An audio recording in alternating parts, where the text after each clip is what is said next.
चंदनपुर गांव में आज आसमान मानो आफत बनकर टूट पड़ा था। गांव के मुहाने पर बने एक छोटे से झोपड़े में रवि और उसकी पत्नी कावेरी मूसलाधार बारिश से जूझ रहे थे। घर की जर्जर छत कई जगहों से टपक रही थी। तंगहाली ने पहले ही उनके जीवन को बेपटरी कर रखा था और अब यह आसमानी आफत उनकी आखिरी उम्मीद को भी बहाकर ले जाने पर आमादा थी। भाग्यवान। यह कैसी आफत की बारिश आई है। मुझे तो डर है कि हमारे खेत की सारी हरी मिर्चें बर्बाद हो गई होंगी। कितनी उम्मीदों और पसीने से उन्हें सींचा था। एक एक पौधे में मुझे अपनी दिन रात की मेहनत दिखाई देती थी। सोच रहा था कि इस बार फसल बेचकर कर्ज का कुछ हिस्सा चुका दूंगा और घर में 4 पैसे आएंगे। पर अब तो लगता है सब कुछ मिट्टी में मिल गया। हम जैसे गरीबों की किस्मत में शायद चैन की नींद लिखी ही नहीं है। आप अकेले नहीं हैं जी। मेरा भी दिल बैठा जा रहा है। सुबह से रसोई का चप्पा चप्पा छान मारा, पर पकाने के लिए कुछ नहीं मिला। न आटा है, न चावल, न कोई सब्जी। बस डिब्बे के पेंदे में थोड़ा सा बेसन बचा है। आज उसी का कुछ जुगाड़ कर दूंगी। पर पेट की भूख से ज्यादा दर्द उस पूंजी का है जो खेत के पानी में डूब गई। जब शाम के चूल्हे की फिक्र हो और सामने खड़ी फसल उजड़ जाए, तो इंसान अपना दुखड़ा किसे सुनाए। रवि एक सीधा साधा और गरीब किसान था जिसकी पूरी जिंदगी उसके हरी मिर्च के खेतों के इर्द गिर्द घूमती थी। उन्हीं हरी मिर्चों को मंडी में बेचकर जो थोड़े बहुत पैसे मिलते, उससे वह और कावेरी अपने घर का चूल्हा जला पाते थे और 2 वक्त का गुजारा होता था। जी, बड़े खेत की फसल का हाल तो पानी उतरने के बाद ही मालूम होगा। अभी जो हमारे घर के पीछे छोटी सी क्यारी में हरी मिर्चें उगी हैं, क्यों ना वहीं से कुछ तोड़ लाएं? घर में तो वैसे भी कुछ नहीं है। भाग्यवान। बहुत दिनों से मन कर रहा था कुछ गर्मा गर्म पकौड़े खाने का। आज इस सुहावने पर उदास मौसम में हरी मिर्च के पकौड़े बन जाएं तो मजा आ जाए। तुम पकौड़ों की तैयारी करो, तब तक मैं चूल्हे पर चाय चढ़ा देता हूँ। इस चौतरफा गम के बीच थोड़ी सी तसल्ली ही सही। बारिश की रफ्तार थोड़ी धीमी पड़ते ही रवि और कावेरी घर के पीछे बनी क्यारी में हरी मिर्च तोड़ने निकल पड़े। तभी अचानक कावेरी की नजर एक ऐसी हरी मिर्च पर पड़ी जिसे देखकर उसके पैर वहीं थम गए।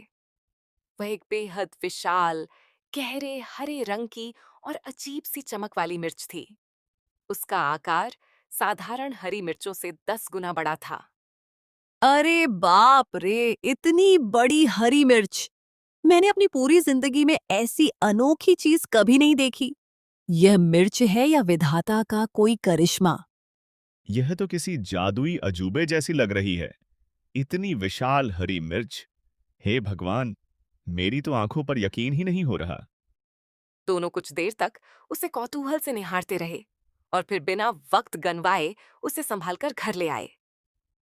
घर के भीतर आकर रवि ने जब बेहद सावधानी से उस बड़ी हरी मिर्च को बीच से काटा, भीतर से एक चमचमाती हुई सोने का चैन निकल आया। उसकी धवल चमक से उस अंधेरी कोठरी में उजाला हो गया। वह चैन इतनी नक्काशीदार और खूबसूरत थी कि दोनों ठगे से रह गए। हे ईश्वर, ये तो सोने की चैन निकल है। तभी दरवाजे से एक आवाज आई। ये मेरी खोई हुई अमानत है बेटी। अरे कमला अम्मा, आपकी चैन? हाँ बेटी, जब मेरी नई नई शादी हुई थी तब तुम्हारे काका ने बड़े चाव से मुझे ये चैन लाकर दी थी। लेकिन एक बदकिस्मत दिन इसकी एक जोड़ी कहीं ओझल हो गई। तब से मेरे पास सिर्फ एक ही पैर की चैन बची थी। दशकों बीत गए, मैंने उम्मीद छोड़ दी थी कि ये दूसरी मुझे कभी वापस मिलेगी। कावेरी ने आदर और ममता के साथ वह चैन अम्मा के हाथों में सौंपनी चाहिए। नहीं, धीरज रखो बेटी। अगर बरसों बाद यह चैन आज तुम्हारे आंगन में और इस रूप में प्रकट हुई है, तो इसके पीछे नियति का कोई बड़ा संकेत है। कुदरत की चीजें बेवजह किसी के पास नहीं जाती। चैन तो कमला रानी की ही थी, मगर इतनी बड़ी हरी मिर्च के भीतर वह रेशमी कपड़ा और चैन भला कैसे पहुंचे? ये पहेली अब भी एक गहरा रहस्य बनी हुई थी। अम्मा बैठो, मैं आपके लिए बिल्कुल वैसी ही हरी मिर्च के पकौड़े तल रही हूँ जैसा हुनर आपने मुझे सिखाया था। अरे वाह! ला बेटी जरा चक्कर देखूं। वाह भाई वाह! स्वाद में तो साक्षात जादू है। बिल्कुल वही जायका जो मुझे मेरे बीते दिनों की याद दिला गया। अम्मा, यह कड़क चाय भी पीजिए। मैं जरा बड़े खेतों का मुआयना करने जा रहा हूँ। रवि के जाने के बाद कावेरी अम्मा के पास बैठ गई और बोली, अम्मा, आज आपकी आंखें कुछ ज्यादा ही नम हैं। आखिर आपके अतीत में ऐसा क्या छुपा है जो आप अक्सर खामोश हो जाती हैं? ये बहुत पुरानी दास्तान है बेटी। तब मैं नई नई दुल्हन बनकर इस गांव में आई थी। देख क्यों अमाई?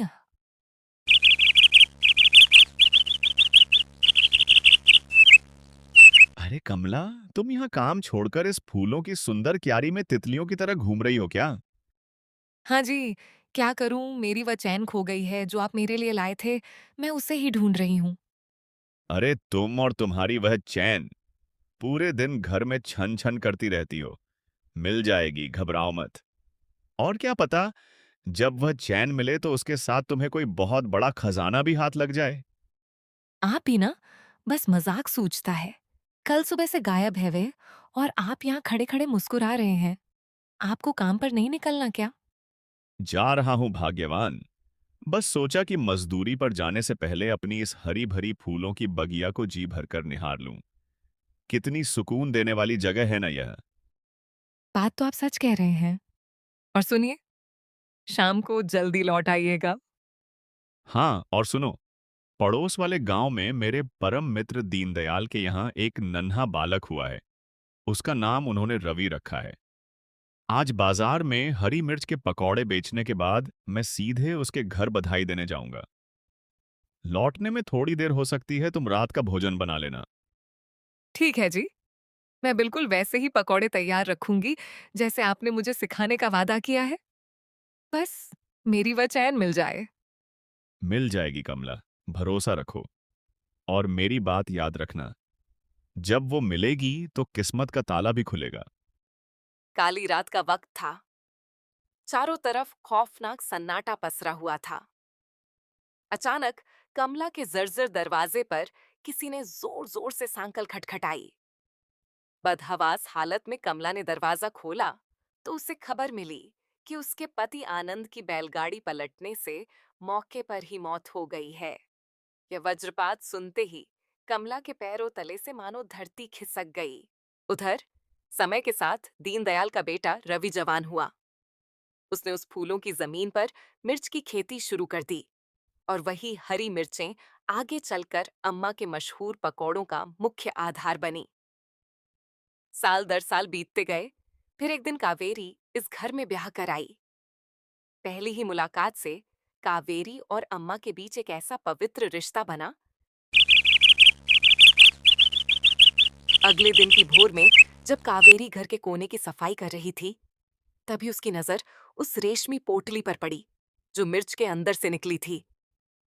इस बार उसने गौर किया कि उस कपड़े के भीतर एक छोटा सा महीन सूती रुमाल भी था, जिस पर सुई धागे से कुछ अक्षर काढ़े गए थे। मेरी प्यारी कमला, अगर तुम यह लिखावट पढ़ रही हो तो इसका मतलब तुम्हें वह खोई हुई चैन मिल चुकी है। मुझे माफ कर देना। मैंने वह चैन तभी चुपके से उठा ली थी जब वह तुम्हारे पैर से छिटक कर फूलों के बीच गिरी थी। मैंने इस फूलों वाली जमीन के ठीक नीचे इसी चैन के साथ मिट्टी में कुछ सुरक्षित छुपाया है। यह हमारे आने वाले कल का सहारा है, जिसे जिसे मैं तुम्हारे और हमारे होने वाले बच्चों के सुनहरे भविष्य के लिए जोड़ रहा था। अगर कभी जिंदगी में तंगी का दौर आए तो इसे निकाल लेना। मैंने पाई पाई जोड़कर इसे संजोया है, जो अब तुम्हारे सुपुर्द है। और हाँ, वादा रहा कि मैं खुद अपने हाथों से यह चैन तुम्हारे पैरों में दोबारा पहनाऊंगा। तुम बस मेरा इंतजार से इंतजार करना। तुम्हारा आनंद। यह भावुक पत्र पढ़ते ही कावेरी की आंखें आंसुओं से भीग गईं। उसने फौरन आवाज देकर रवि को भीतर बुलाया। इधर आइए, देखिए तो सही। यह खत काका ने बरसों पहले अम्मा के लिए लिखा था। मुझे अब समझ आया कि वह चमत्कारी हरी मिर्च कहाँ से आई। लगता है काका का यह आखिरी संदेश अम्मा तक पहुंचाने के लिए खुद विधाता ने उस हरी मिर्च को इतना विशाल रूप देकर हमारी क्यारी में उगाया। काका ने इस जमीन के नीचे एक गुप्त मटका गाढ़ा था जिसमें अम्मा का हक छुपा है। हमें तुरंत अम्मा को यह सब बताना होगा। तुम बिल्कुल सच कह रही हो भाग्यवान। चलो पहले हम उस जगह की खुदाई करके देखते हैं और फिर अम्मा के पास चलेंगे। काका की यह आखिरी निशानी और अमानत सिर्फ और सिर्फ अम्मा की है। दोनों तुरंत उसी क्यारी के पास पहुंचे जो कभी फूलों की बगिया हुआ करती थी। रवि ने कुदाल उठाई और दोनों ने मिलकर उस जमीन को खोदना शुरू किया। कुछ फीट नीचे जाते ही एक पुराना धातु का कलश दिखाई दिया। जब उन्होंने उसे बाहर निकाला तो देखा कि वह सोने के प्राचीन सिक्कों और कीमती आभूषणों से लबालब भरा हुआ था। जब वे खजाना लेकर पहुंचे तो कमला अम्मा खाट पर बेसुध लेटी थीं। उनका वृद्ध शरीर अत्यंत शिथिल हो चुका था और सांसों की गति धीमी पड़ रही थी। ऐसा लग रहा था मानो उनकी आत्मा इस संसार से कूच करने की तैयारी में हो। मेरी प्यारी बच्ची, तुम दोनों ही तो अब मेरी इस दुनिया में कुल जमा पूंजी हो, मेरे बच्चे हो। मुझे लगता है कि मेरे बुलावे का वक्त आ गया है। आनंद मुझे पुकार रहे हैं। इसीलिए यह अमानत मैं तुम दोनों को सौंप कर जा रही हूं, इसका सदुपयोग करना। नहीं अम्मा, आप हमें इस तरह अकेला छोड़कर नहीं जा सकती। आपके बिना हमारा यह घर, यह आंगन सब सूना हो जाएगा। हम किसके सहारे जिएंगे? बेटा, इस धरा पर आना और यहां से जाना तो प्रकृति का अकाट्य नियम है। बस मेरी एक वसीयत याद रखना, हमेशा आपस में स्नेह और एकजुटता बनाए रखना। इंसान को अपनी जिंदगी की कीमत उसके चले जाने के बाद ही समझ आती है। तुम दोनों हमेशा मुस्कुराते रहना और दुनिया में प्यार बांटना। ठीक है अम्मा, लेकिन यह सोने का चैन निकल मैं अपने पास कभी नहीं रखूंगी। यह आपके सुहाग की निशानी है। इसे मैं आज में पहना रही हूँ। यह काका का वह प्यार है जो सिर्फ आपके लिए था। अब रोना बंद करो मेरी बच्ची। अब मैं अपने आनंद के पास जा रही हूँ। तुम दोनों झुक झुक जियो। मैं जहां भी रहूंगी तारों के पार से तुम्हें निहारती रहूंगी और अपना आशीर्वाद हमेशा तुम्हारी खुशियों पर बरसाती रहूंगी। अम्मा ने आखिरी बार कावेरी और रवि को ममता भरी नजरों से देखा और अपनी आंखें हमेशा के लिए मूंद लीं। सुबह की पहली किरण फूटने तक कमला अम्मा इस नश्वर संसार को अलविदा कहकर जा चुकी थीं। आसमान की आफत भरी बारिश भी अब पूरी तरह थम चुकी थी और एक नया साफ सवेरा हो रहा था। उन्होंने अम्मा और काका की उस पारंपरिक तरकीब को जिंदा रखते हुए हरी मिर्च के पकौड़े का एक छोटा सा उपक्रम शुरू किया, ताकि उस स्वाद के जरिए वे दोनों अमर रहें और उनका प्यार लोगों के दिलों तक पहुंचता रहे। तो दोस्तों, आप लोगों को ये कहानी कैसी लगी?